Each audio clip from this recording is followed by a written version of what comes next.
He was the party prince. He was photographed incessantly, falling out of one nightclub after another. Who rebelled against royalty. He decided he might leave the royal family. Haunted by his mother's death, it destabilized him and caused chaos for years. He struggled to find his way. Being royal for Harry was a burden and a curse. She's an American actress. I was like, okay, well, I'm going to really have to up my game. Unlike any royal bride before. Go back a few generations, and everything about Meghan Markle disqualifies her from marrying Harry. A modern royal couple who will change history. The Queen made an exception and broke from royal protocol. Redefine royalty. Do you see any scenario by which Harry and Meghan overshadow Kate and William? It was my first thought. And modernize the monarchy. The world's view of the British monarchy is probably going to be determined more by Harry and Meghan than by William and Kate, certainly by Charles and Camilla. That's a very unusual situation. Tonight, a CNN special report, a royal match, Harry and Meghan. I'd never even heard about her until this friend said Meghan Markle. I was like, right, okay, give me a bit of background. It is July 2016 in London when Britain's most eligible bachelor, Prince Harry, is set up on a blind date. It was definitely a setup. It was a blind date. I was beautifully surprised when I walked into that room and saw her, and there she was sitting there. I was like, okay, well, I'm going to really have to up my game. Harry ups his game, and they begin a whirlwind romance. Just weeks later, they're vacationing together in Botswana, Africa. We camped out with each other under the stars. She came and joined me for 5 days out there, which was absolutely fantastic. In the months that follow, they date long distance, meeting up in London and Toronto, where Meghan, an actress, is filming her TV show Suits. Wow, you're pretty. Good. You've hit on me. We can get it out of the way that I'm not interested. No. The whole time keeping their relationship a secret. I mean, when they first met, nobody knew about it. I mean, they are such a charismatic couple. Penny Junor wrote a biography about Harry. They kept this relationship quiet. Which is itself impressive. It is impressive. I mean, the great fear about Harry finding a wife was always going to be the intrusion of the press, because that is what had killed 2 previous long-term relationships. Relationships with actress Cressida Bonas and his first love, Chelsea Davy. Chelsea had experienced the most horrible treatment. Photographers would be waiting for her. They would call out names, slag, bitch, whore, trying to get a reaction from her. And I guess that she looked at all of this and thought, do I want this for my life? And I interviewed Harry just before he met Meghan, the month before, and we talked about, his private life at the time. Harry tells Roya Nika, the royal correspondent for Britain's Sunday Times, about a, quote, massive paranoia he feels in finding a girlfriend. I think Harry's great fear was that unless he had enough time to get to know someone, if that relationship prematurely became public, they would be absolutely swamped with media interest, and that would change the dynamic of his relationship. And what happened to his mother is never far from his mind. Harry and his brother still feel that the paparazzi and press intrusion were certainly partly responsible for his mother's death, and thought, why would anyone want to put up with this for me? Harry wants to keep his relationship with Meghan private as long as he can. But just 4 months after that first date, the news is out, and the paparazzi pounce once again. I mean, there was a photographer who got inside Meghan's house in Toronto. The paparazzi were camping on her mother's front lawn and following, and harassing all members of her family, anybody really who knew her. Despite starring in a TV show, Meghan is relatively unknown. Now the British press wants to know who she is and if she's fit for the royal family. She was a woman who had been married. People were fascinated by the fact that she was divorced. People were fascinated by her background, her acting, a career woman. How would that work, being with someone in the royal family? That's not what we've seen before. They also have not seen someone biracial dating a member of the royal family. And some of the conversation is blatantly racist. There was one newspaper headline saying, "Straight out of Compton," suggesting that she was from a gang-ridden neighborhood. Afua Hirsch is a journalist and recently wrote a book about race, identity, and belonging in Britain.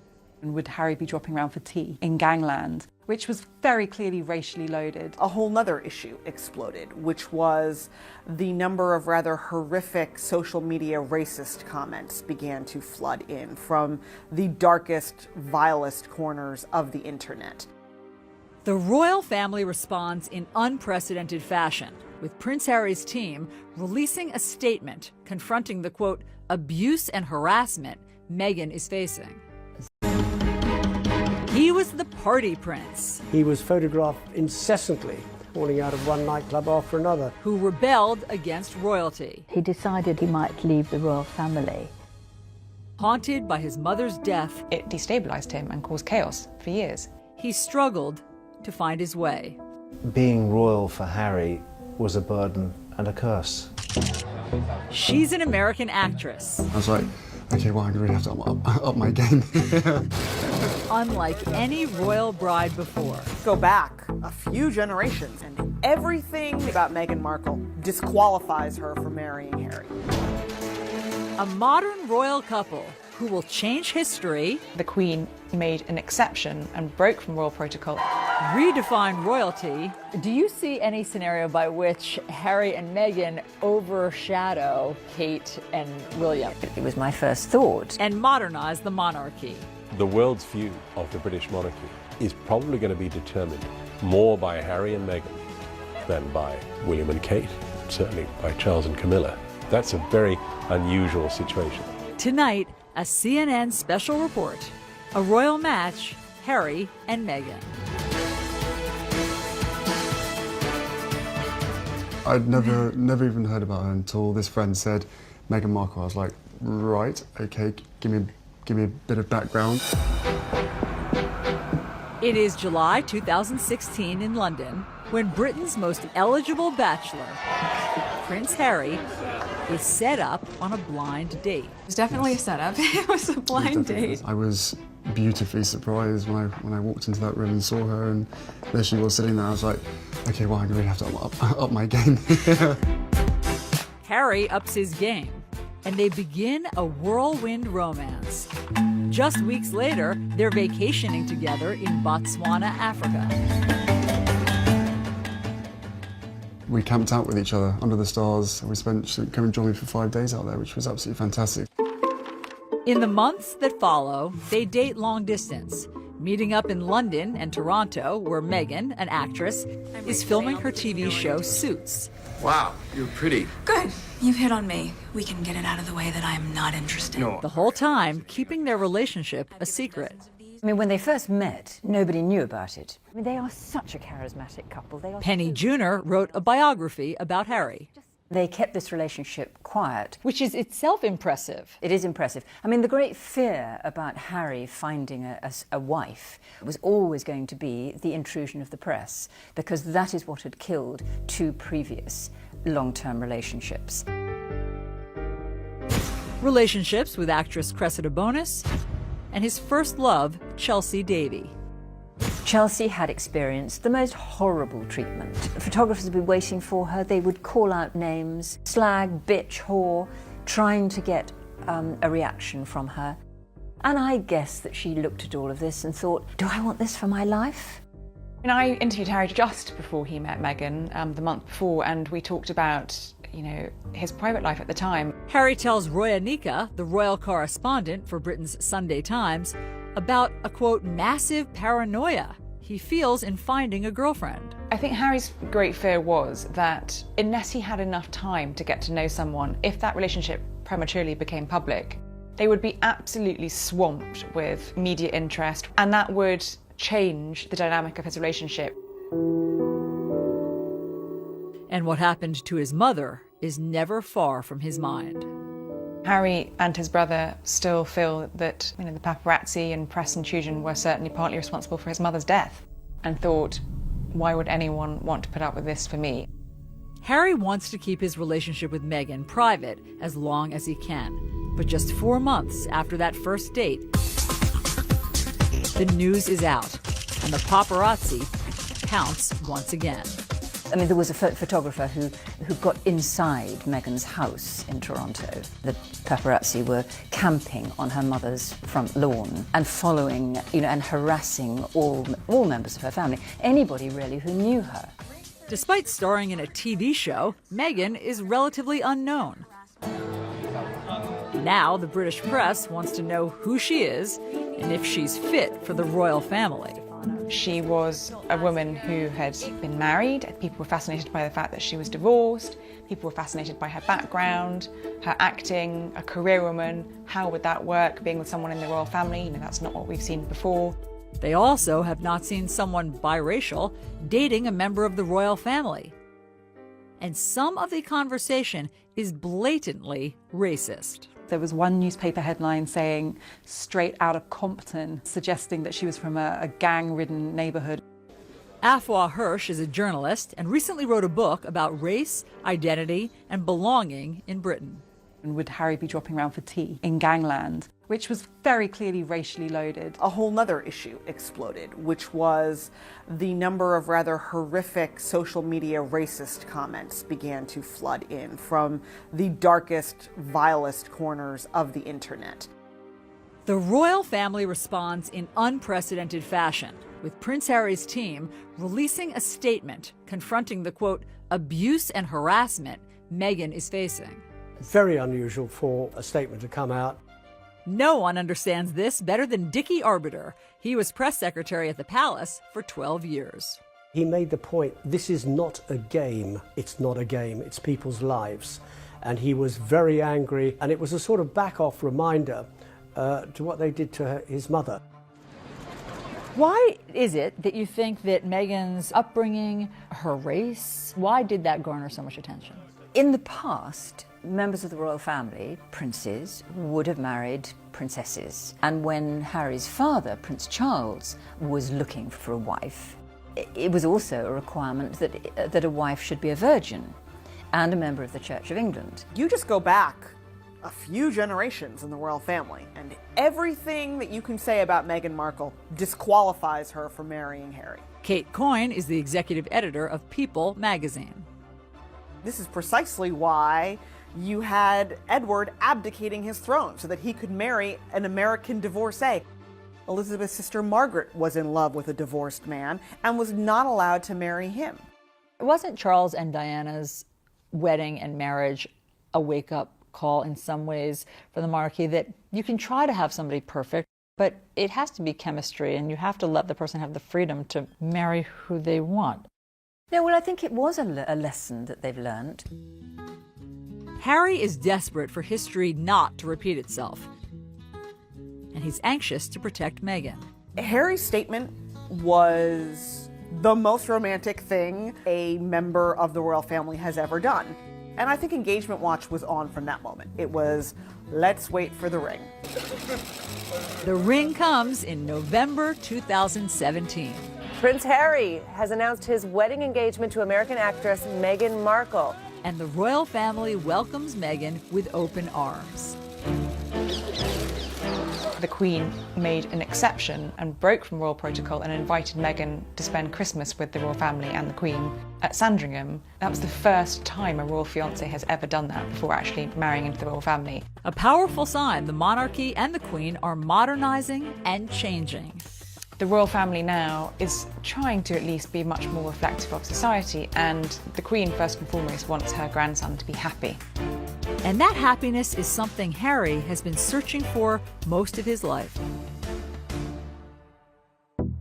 When we come back, the moment that changes everything. He didn't really deal with what life without her meant. It destabilized him and caused chaos for years.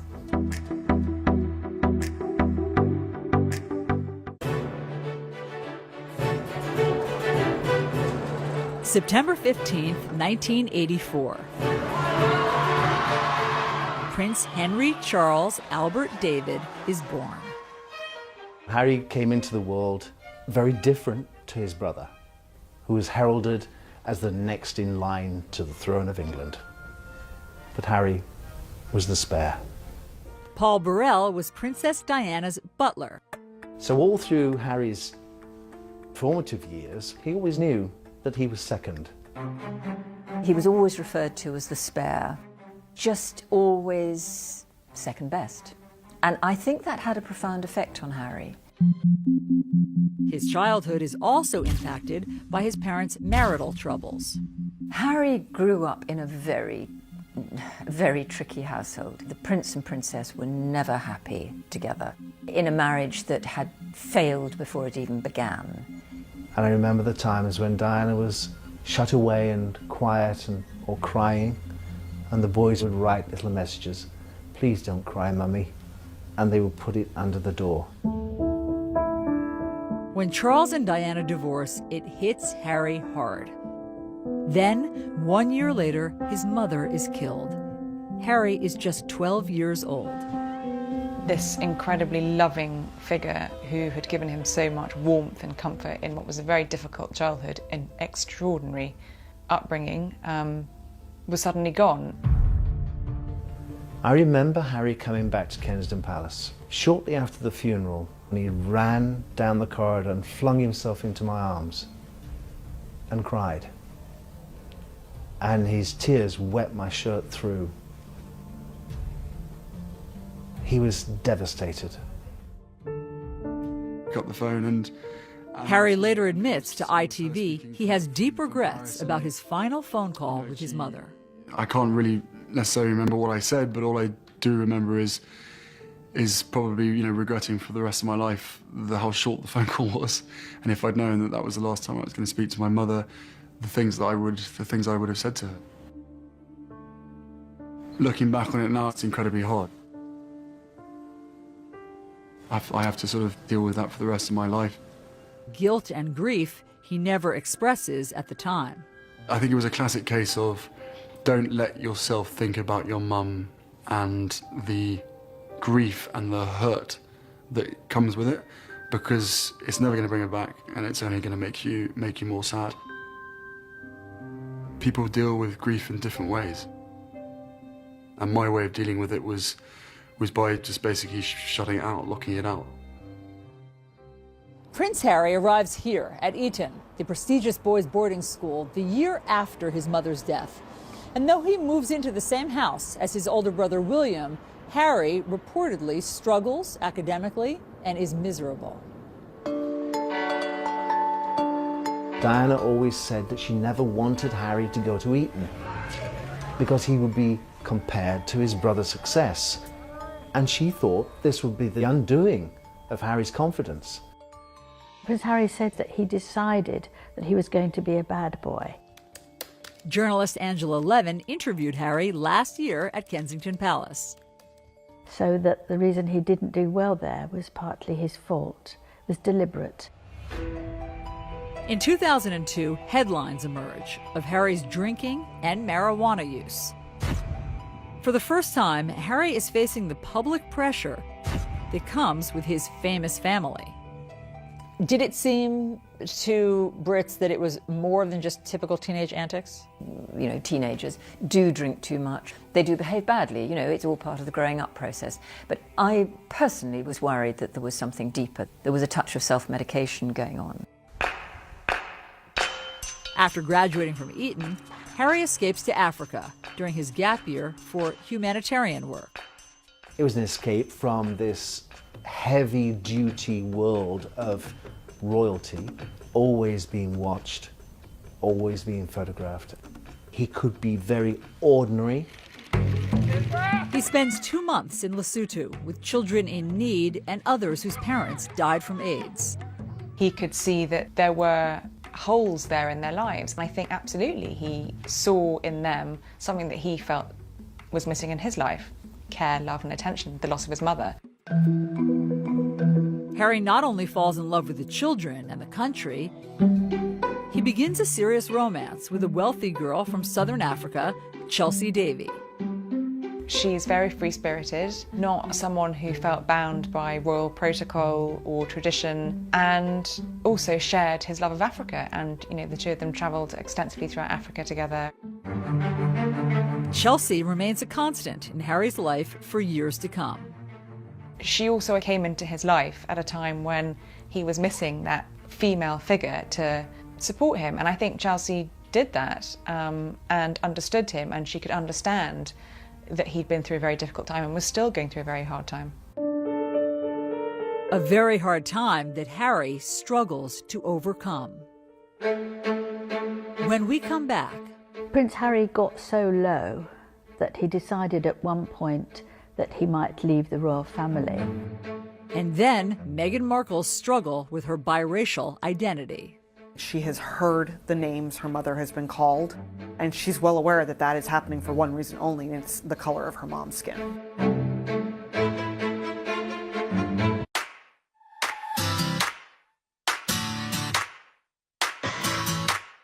Meghan Markle grows up a world away from the pomp and circumstance of royal life.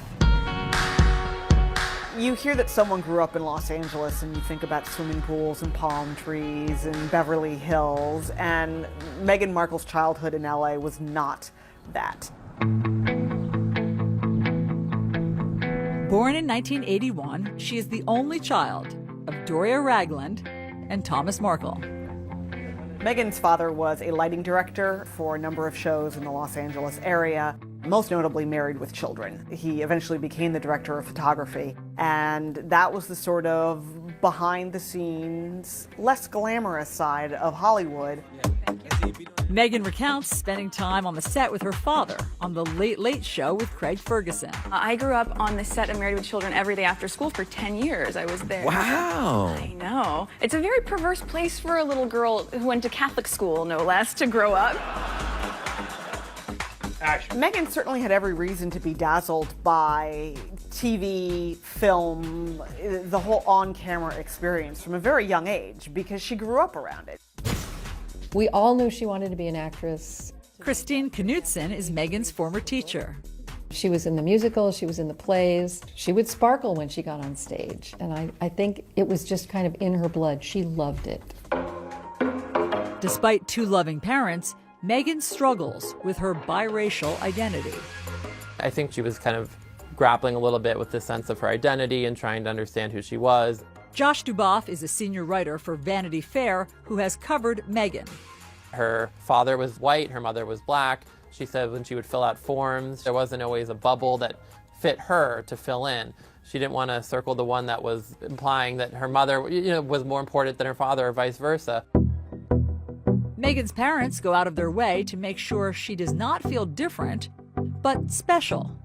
Her dad gave her a sort of Barbie doll family in which there was a black mom Barbie doll and a white dad Ken doll and then a baby Barbie doll in each color. But even that kind of points to how difficult it is to be Meghan at that age because the children were still either black or white. There was no biracial Barbie baby doll for Meghan. While the Markle household deals with race head-on, years of built-up racial tensions in the country explode right in Meghan's backyard. She was driving, I think, with her mom, and I think there was like debris, and she thought it was snowing, and then she realized it was actually the LA riots. Riots that erupt when 4 white police officers are acquitted in the beating of a black man, Rodney King. A moment Meghan says impacts her at a young age. It definitely opened Meghan's eyes to the fact that this was a world that was not always going to treat her fairly and was not always going to be kind to her or to her family. I was teaching here at the time, and I think it destroyed kind of that feeling that LA is this wonderful place to live and you have all these different kinds of people and we all get along, and then this just kind of smashed that. It's a grim reality for an 11-year-old to face, and one that would always be present. Meghan witnessed her mother experiencing racism. She has heard the names her mother has been called, and she's well aware that that is happening for one reason only, and it's the color of her mom's skin. Meghan's early experiences with discrimination are not isolated to race.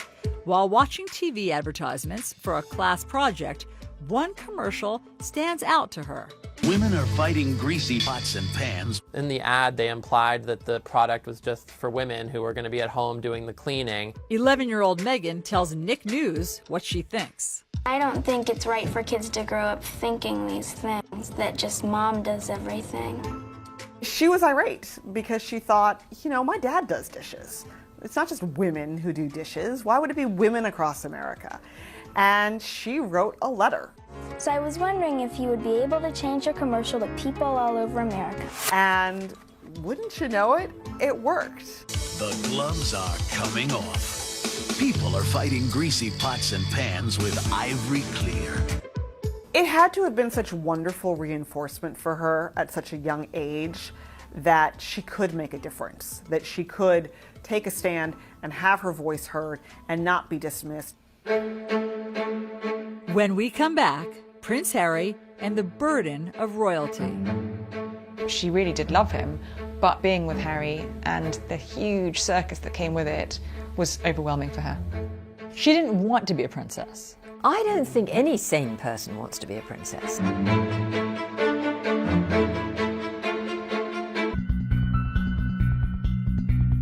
Outrage around the world after Britain's Prince Harry shows up at a costume party. Dressed as a Nazi, sort of Nazi. And that just seems like a moment of extremely bad judgment. It was a moment of complete and utter thoughtlessness. You know, he was young, he was very troubled, and he was drinking far too much. And he was a bit of a loose cannon. At just 20 years old, Harry is earning a reputation as reckless and self-destructive. He was photographed incessantly after he left school during a sort of gap year, falling out of one nightclub after another. And he has a run-in with the paparazzi that leaves a photographer with a split lip. For many years, it was a real worry about what would happen to Harry because he didn't seem to want to be a royal. He really kicked against it. He wanted to be a normal human being. When Harry arrives at Sandhurst Military Academy in May 2005, the pressure is on to turn over a new leaf. He'd not had that discipline for so many years. People were concerned that Harry wouldn't find his way. Sandhurst is nothing like the lavish royal lifestyle that Harry has become accustomed to. And throughout the 44-week grueling training course, he's treated like every other soldier. It could be said it kind of knocks a bit out of you. General Lord Richard Dannett was chief of the British Army. In the early days, the first 5 or 6 weeks, when the training is really tough, it encourages people to rely on each other, to help each other. Harry is one of the guys, yet there are painful reminders he's still a royal. When his unit deploys to Iraq in May 2007, Harry is forced to stay behind. There have been a number of specific threats specifically aimed at Prince Harry. And it's for that reason that I've decided that the risk to Prince Harry is too great. I think when he was told he couldn't go, it was a really low point for him. I didn't sort of join the army thinking that I was never going to go on operations. It was very hard, and I did think, well, clearly one of the main reasons that I'm not allowed to be going is because of the fact of who I am. But months later, a secret deployment to Afghanistan gives Harry a taste of the front lines. As far as I'm concerned, I'm out here as a normal JTAC on the ground and not Prince Harry. It's very nice to be sort of a normal person for once. I think this is about as normal as I'm ever going to get. It was pretty much a turning point in his life, but I think he realised the seriousness of life, really rose to the responsibilities. But after 10 weeks on the ground, his mission is leaked, and Harry is immediately evacuated. It wouldn't have taken Taliban or others long to have searched around and perhaps found where he was. So there was a risk to him, but I think also if there was an increased risk to him, there was an increased risk to the other soldiers who were around him, and the only sensible and safe thing to do was to bring him back. He was very angry. To use the words of his private secretary, he was boiling mad, and he sort of headed for the gutter. What did that look like? He started drinking very heavily. He was fed up with who he was. Who he was is also causing tension in his relationship with his longtime girlfriend, Chelsea Davy.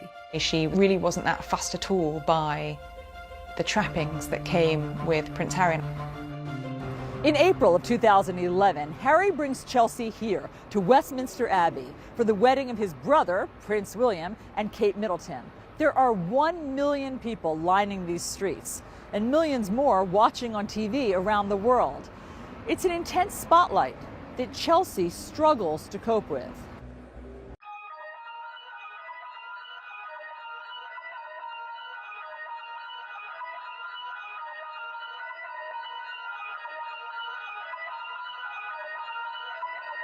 You reached the beat? Oh my god!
Oh my god!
And actually she was very determined that that would not be her life, and she wanted a career of her own, and ultimately I think that was one of the things that ended their relationship. She didn't want to live inside the goldfish bowl.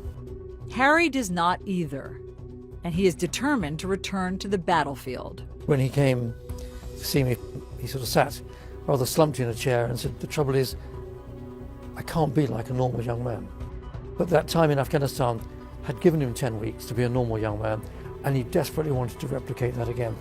And he accepted, and his private secretary accepted, that probably the only way he could go back was within the anonymity of being inside a helicopter, and he'd therefore need to learn to fly a helicopter.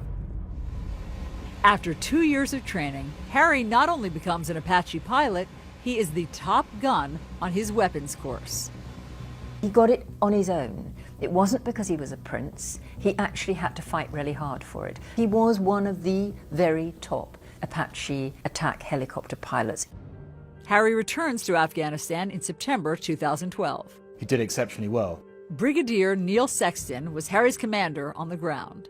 You go out there with the anticipation of having to use the Apache's weapon systems and to bring them to bear without any collateral damage, and also to conduct yourself in a way that's safe in the most demanding of environments.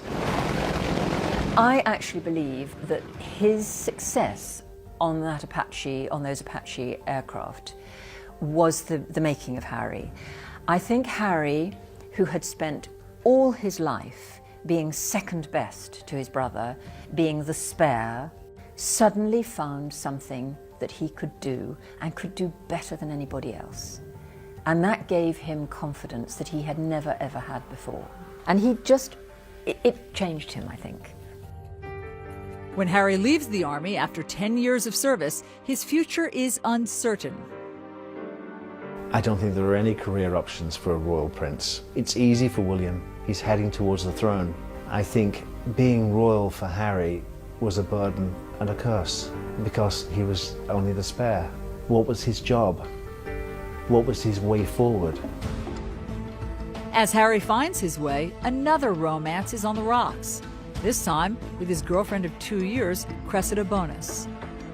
She really did love him, but I think the situation of being with Harry and the huge circus that came with it was overwhelming for her. I think Cressida took one look at what life with Harry would have involved and just turned her back on it. You know, she didn't want to be a princess. I don't think any sane person wants to be a princess. Who would want to be a royal princess? It's a burden. When we come back, Harry opens up about his royal role. He's living this life that he's been born into. It's not his choice. He decided he might leave the royal family. And then Meghan Markle's big break. She got lucky. She undoubtedly handed in a great audition, a great screen test, and she hit the jackpot.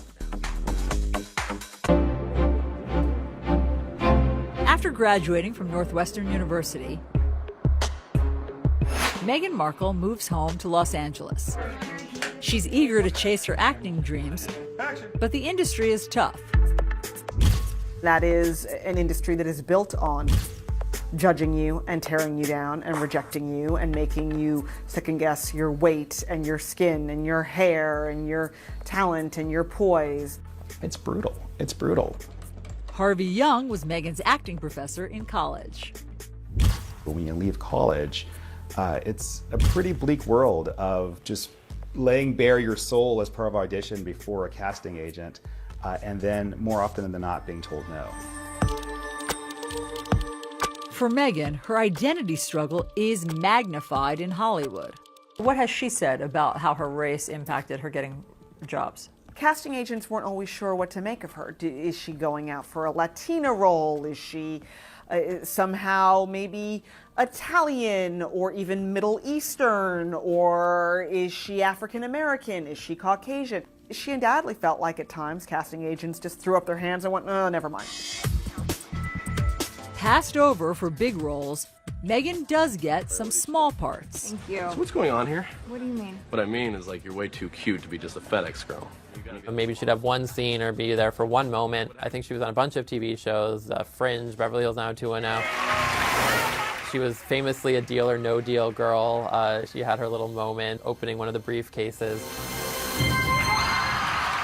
She has said that her 20s were brutal. Meghan struggled a lot. To become a successful actress, to be able to make a living, that's like winning a lottery ticket. I mean, the number of forces that have to combine to get you even the smallest scrap of success are so astronomical. Meghan auditions for 10 years. And then, at 29, she lands a significant role. Female lead on USA Network's legal drama, Suits. Is this all a joke to you? Because I take my job seriously.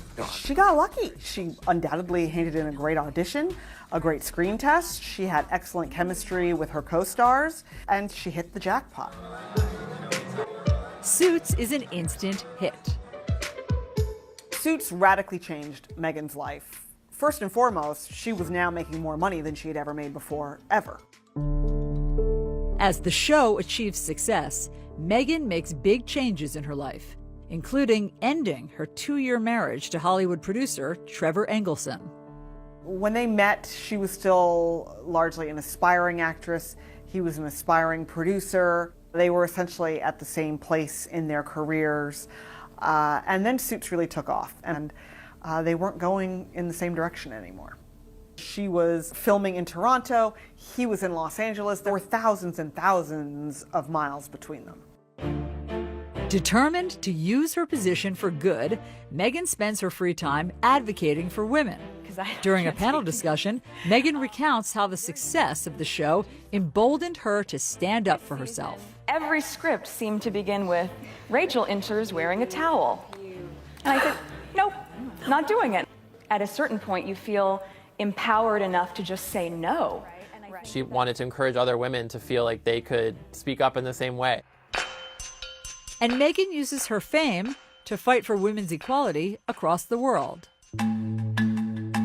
As an ambassador for the nonprofit World Vision, Meghan travels to a remote village in Rwanda, where young girls walk hours every day to access clean water for their families. This is the water that she's going through all this work to get. But all that changes when the World Vision team builds a new well. These girls are able to stay in school because they aren't walking hours a day to go and get water, and this clean water source has changed the entire community. She has a sense that if she's been given a platform, if she has some influence, that there's a responsibility she has to use that for good. Laura Dewar is the Chief Marketing and Development Officer for World Vision. And she travels with Meghan to India in January of 2017. They visit local businesswoman Suhani Jalata in Mumbai, where the lack of sanitary products and the stigma around menstruation keeps young girls out of school. Suhani's created a business where they make maxi pads. They manufacture them, and then she has a team of effectively salespeople that go door to door talking to women about how they handle menstruation. Meghan comes home and writes an essay in Time magazine drawing attention to the barriers to education for girls across India. And she continues to mentor Suhani to this day.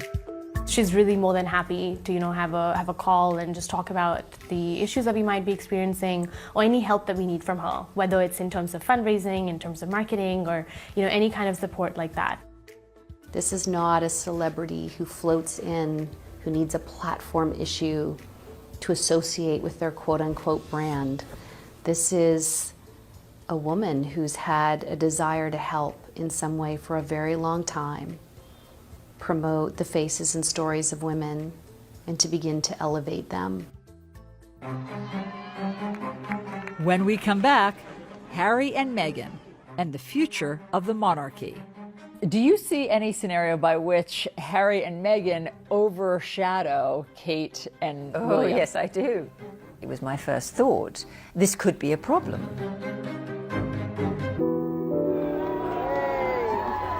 Summer 2017. It's been 20 years since Princess Diana's death, and Prince Harry is speaking about it for the first time in a documentary for the BBC. When you're that young and something like that happens to you, I think it's lodged in your heart and your head, and it stays there for a very, very long time. For nearly 2 decades, Harry says he held back his grief. He didn't really deal with what life without her meant, I think, for a very long time. And then when he did finally confront it, it destabilized him and caused chaos for years. I spent a long time in my life with my head buried in the sand, you know, thinking, I don't want to be Prince Harry, I don't want this responsibility, I don't want this role. You know, look what's happened to my mother, you know, why does this have to happen to me? Harry even considered a drastic move. Prince Harry got so low that he decided at one point that he might leave the royal family. He's living this life that he's been born into, it's not his choice. And I think he felt at times very cross about that. Did Diana's death affect Harry differently than William? Harry was that much younger, and interestingly enough, last year he admitted for the first time to mental health issues. And you can't help but having a mental health issue in terms of having lost a parent, not being able to grieve in the same way as you or I might be able to do. He wasn't able to do that, so he bottled it all up inside him. Now, Harry is letting it all out, sharing his struggle as part of his Heads Together campaign with Prince William and Kate to end the stigma around mental health. We never really talked about losing a mum at such a young age. I always thought to myself, you know, what's the point in bringing up the past? It ain't going to change it. It ain't going to bring her back. And when you start thinking like that, it can be really damaging. And Harry ultimately chooses a future he hopes would make his mother proud. I felt an overwhelming connection to many of the children I met. Something he shared with the BBC. Now, all I want to do is try and, you know, fill the holes that my mother has left, and that's what it's about for us, is trying to make a difference, and in making a difference, making her proud. He spends much of his time working on the charity he created for the children he met in Lesotho, Africa.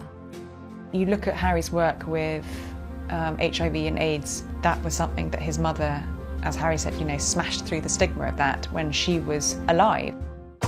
And he's focused on the Invictus Games, an Olympic-style competition he started to give wounded veterans a chance to be defined by more than their injuries. It's life-changing. It really is life-changing for them. I think he has used his own experience of loss and sadness and bereavement to help these soldiers. And the bereavement doesn't just mean losing someone, it means losing yourself, I think, too. He's embraced who he is. It took him a long time to get there, but he now fully understands that being Prince Harry, he can make people's lives better by putting his name to things. He's making a difference. Through it all, Harry has endeared himself to the public, becoming one of the most popular members of the royal family. Harry is incredibly likable, and he is incredibly genuine. What you see is what you get. He is so natural with people, much more, I think he's the most natural member of the family. He throws out the rule book. And that makes him enormously valuable to the monarchy. The courtiers at Buckingham Palace used to say, "What are you going to do about Harry?" And now they're saying, "What are you going to do with Harry?" Because Harry is a magic bullet.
As Harry helps carry the monarchy forward, he will continue to do things his own way, like proposing to the woman he loves, not someone British royalty might expect. I think it's a wonderful coincidence that Harry has fallen in love with somebody who is American, mixed race, divorced, and a career woman.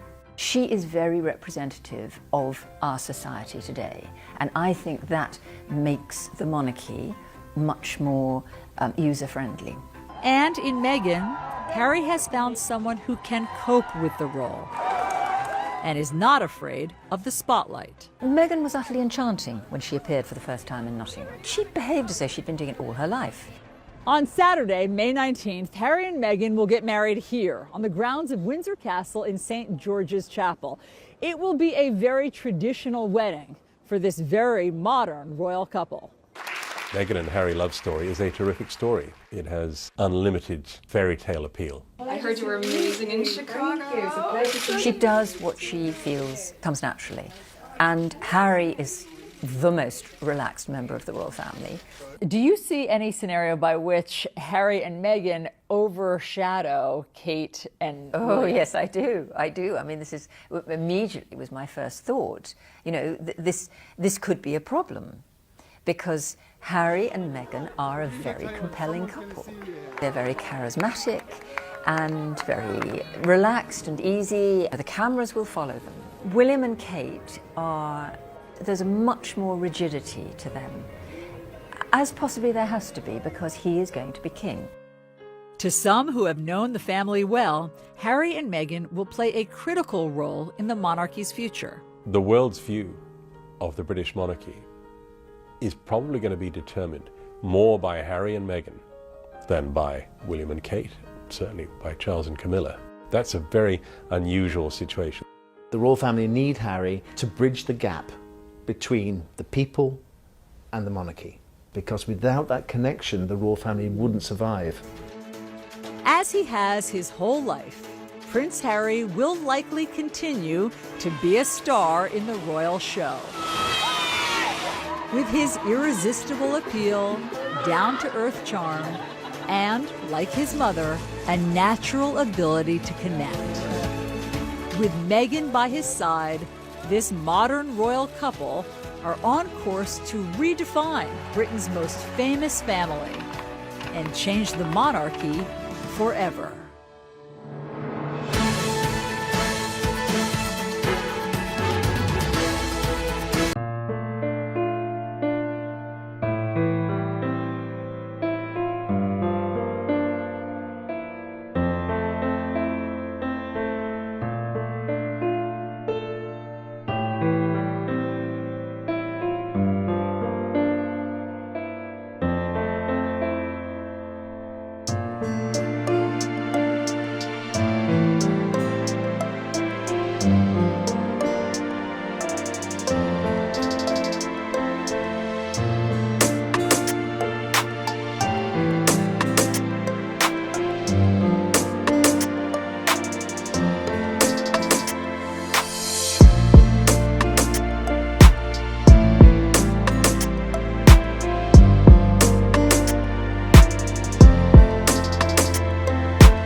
her acting, a career woman. How would that work, being with someone in the royal family? You know, that's not what we've seen before.